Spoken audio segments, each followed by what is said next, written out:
Day gently breaks on the northern shores of Bali. The only sounds are nature's. The stunning natural beauty here arguably rivaled only by that beneath these waters.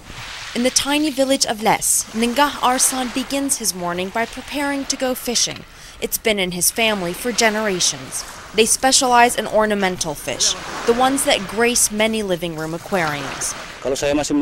When I was young, the reef was beautiful. There were lots of fish around. But that memory came dangerously close to being something his son would never know. I became a destroyer.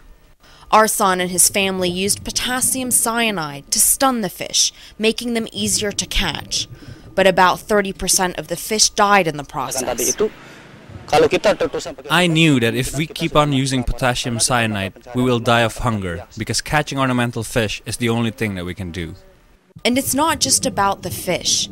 Potassium cyanide, one deadly squirt can kill 2 to 3 square kilometers of coral in about a month.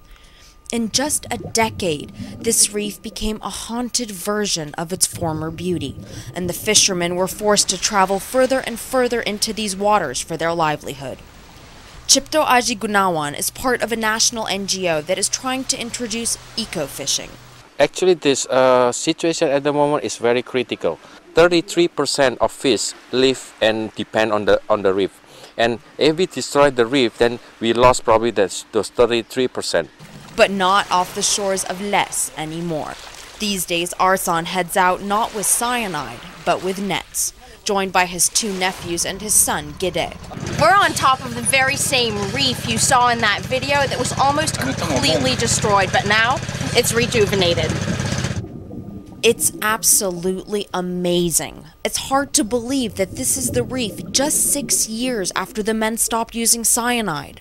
Healthy coral and plenty of colorful fish that would brighten up anyone's aquarium. Arsan carefully spreads his net underwater. When he sees a fish he wants, it's chased into the net, and once caught, the fish are put into what's called the decompression bucket.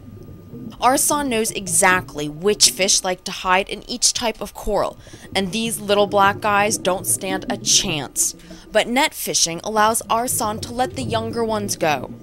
At first, Arsan and the other fishermen didn't believe that they could catch enough fish using the nets to financially survive, but they've actually tripled their income. Everyone here agrees that there is nothing better for their future than sustaining the ecosystem and the economy.